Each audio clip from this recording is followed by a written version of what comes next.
Hi there and welcome back to another video from my random hobbies, and today we're going to be doing something a little bit different. We're not going to be looking at Hot Wheels or Funko Pops.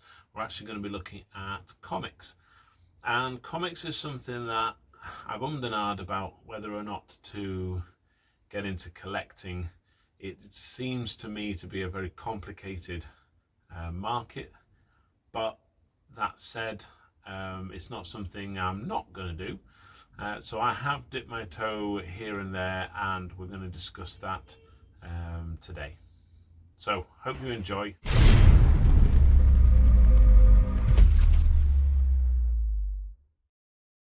Some of you will know from my previous videos I have looked at getting old copies of the Beano and the Dandy from when I was reading the Beano and Dandy as a youngster, and I've got a couple of copies of those. I also went and got a copy of Masters of the Universe from around about the same era, but then I also sort of thought, well, okay, I didn't read any other comics as a youngster, but do I want to get into comic collecting or comic reading? And again, seen as maybe a bit of a geeky thing, there's so many sort of stories of people making tons of money on comics, but again, that's not why you should be collecting. Collecting is about the enjoyment of the thing rather than making money, in my opinion. I think if you wanted to make money, it's a business rather than a collection. So I started out looking around, and actually one of the first ones I got were a series from Tesco's. So Tesco, similar to Walmart, I think, in America, and they were running the Wolverine and Deadpool magazines. And again, for the price, I don't know, maybe a little bit expensive, but it's a good quality booklet. £4.50, and this was in 2018. But again, the artwork is tremendous, and the covers are great. But then you look on the inside, and the artwork is good. But the storylines again are quite complicated, and it's one of those things that I find that if you don't know characters historically, they basically build on what's gone before. So you almost need to start back at the beginning and then read forward. However, they are sort of stories that can stand alone, but they do, as I say, tend to build on them. So I went through a stage of getting a few of these. So I got number 1, I got number 7 there, so I missed a few weeks. Wolverine, Deadpool, number 8 there, and I also went back and got number 2. I actually ordered this one online because obviously it was out of the shops by that point, and I had sort of thought, well, do I want to make a full collection? But no, I didn't. And then 2018, the number 16 version, so Deadpool Unleashed on that one. So that's not Deadpool Wolverine.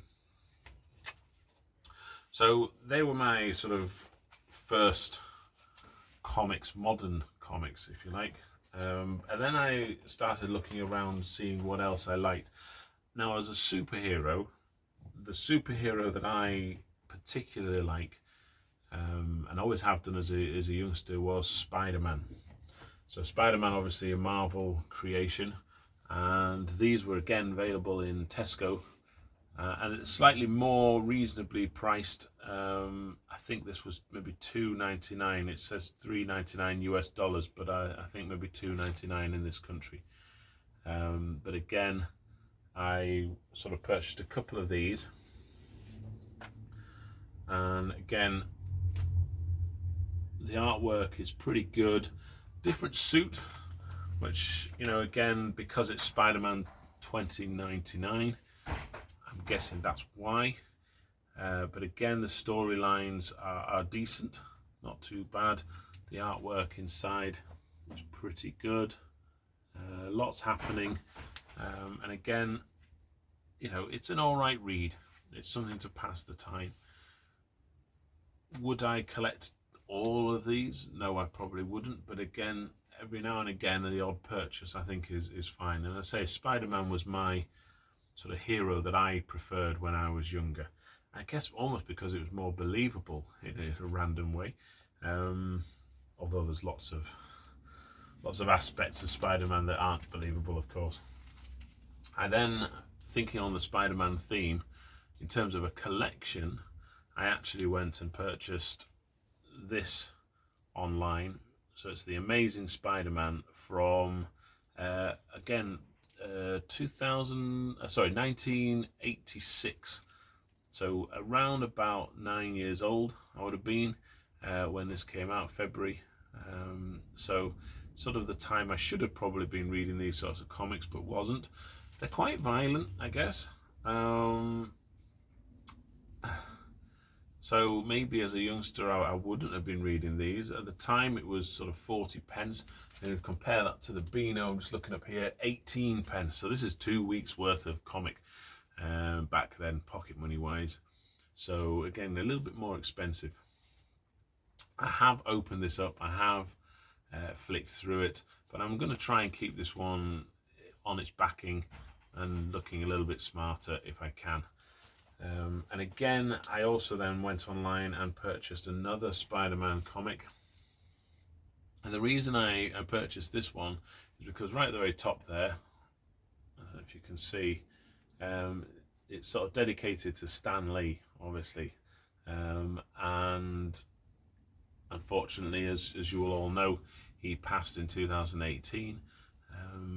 And I was explaining to my daughter how he always appears in the Marvel films, a little cameo somewhere in there, and it's great. And again, I have taken this out, and I will take it out now, because again, inside we've got the sort of black inside pages, sort of mark of respect, and a portrait of Stan Lee there.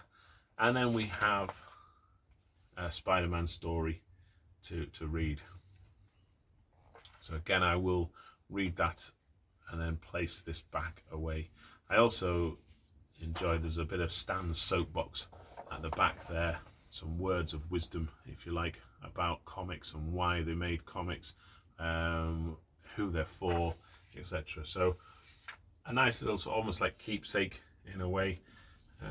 So I'll pop that away in its sort of cardboard sleeve again, cardboard backing, and sort of try and keep that a little bit nicer. And in terms of other comics, I have purchased others online. Spider-Man clearly I think is the way I'm going to go. Again, with collecting, you want to collect what you like. But I did pick up this comic on eBay. It's a Ren and Stimpy comic, purely because I used to watch the cartoon on TV. Absolutely bonkers, very bizarre, but I did like it. So this was almost like a memory really, rather than anything else, like much of my collection. From, let's try to think, 13th of December, can't see the date and then which year, but at the time, £1.30, so I'm guessing not overly old. I'm trying to see if there's an actual date, a year that this was published. Oh, there we go, 1993. So actually £1.30 in 1993 was probably quite a lot. So quite a niche market, I would imagine. And then I also purchased, just again to see if I liked it, a copy of The Flash. And again, I'm not paying a lot of money for these. I'm paying £1, £2 at the most on eBay, and that's with delivery, because it's just something I'm dipping my toe into. I certainly won't be paying megabucks for comics, and I certainly won't be trying to sell comics for megabucks either, because again, it's not about the buying and selling.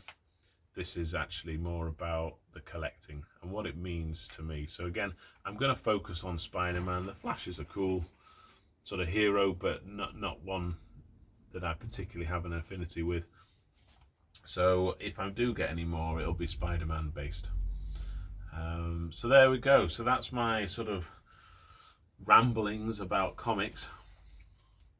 Spider-Man's the way I'm going to go with my collection, and I hope you enjoy. Please do let me know what you collect. If you think worth getting into the world of comics, what you would suggest perhaps. It's always nice to hear other people's comments on what they do for their hobbies and collections as well. In the meantime, take care. I'll see you again soon. All right, bye-bye.